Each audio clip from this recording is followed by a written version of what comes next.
هعمل معاكم النهاردة كفتة داوود باشا بالبطاطس، ودي من أسهل الأكلات اللي تعمليها من غير ما تاخد منك وقت ولا مجهود.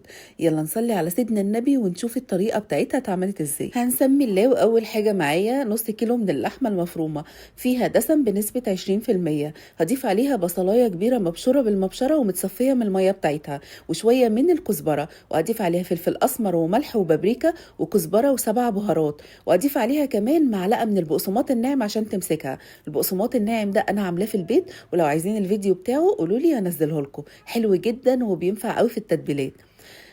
هبدأ دلوقتي اعجن الكفتة دي كلها مع بعضها. لو اللحمة بتاعتك حمرا خالص تقدري تضيفي مع المقادير دي معلقة من السمنة البلدي، ولكن لو فيها نسبة من الدهن كده هتنعم معاكي وتبقى بالشكل ده.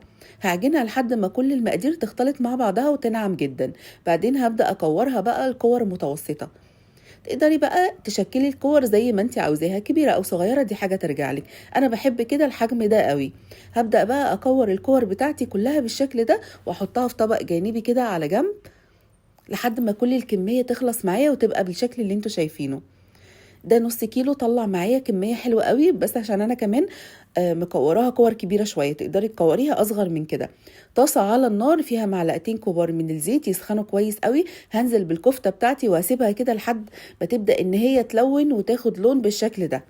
وبعدين هبدأ أهز الطاسة بتاعتي كده علشان تتقلب في الطاسة، ولو أي حاجة ما اتقلبتش بالمعلقة واحدة واحدة كده علشان ما تفكش منك. هسيبها برضو تاخد لون من الجنب التاني، وبعدين بقى هبدأ إن أنا أقلبها بالطاسة كده زي ما انتوا شايفين لحد ما كلها تلون وتاخد التسوية المناسبة معايا بالشكل اللي انتوا شايفينه ده. شايفين الكفتة معايا ما فكتش ولا اي حاجة علشان مخدومة كويس واخدة نسبة المقادير بتاعتها المظبوطة. هشيل بقى الكفتة على طبق جانبي، وفي نفس الطاسة بنفس الدهون اللي فيها هنزل بمعلقة توم مفروم، وهبدأ ان انا اشوحها كويس قوي كده بالشكل ده. بعدين لما التوم ياخد لون كده دهبي شوية هبدأ انزل بعصير الطماطم، ومعاه معلقتين من صلصة الطماطم المعلبة علشان بس الطماطم بتاعتي فاتحة شوية. تمام.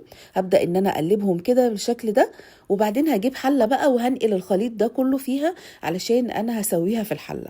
بس المهم ان انا خدت الطعم اللي في الطاسة كله.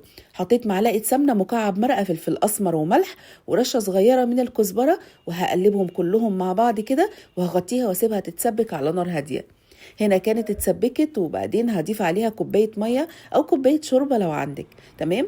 وهقلبها تقليبه. اول ما تغلي هنزل ببطاطس متقطعه مكعبات متوسطه بالشكل ده، وهنزل معاها بالكفته اللي انا عملتها. هديهم تقليبه كده وبعدين هغطيها. بس اهم حاجه الغطا بتاعك يكون موارب كده علشان البطاطس ما تتهريش، وسيبيها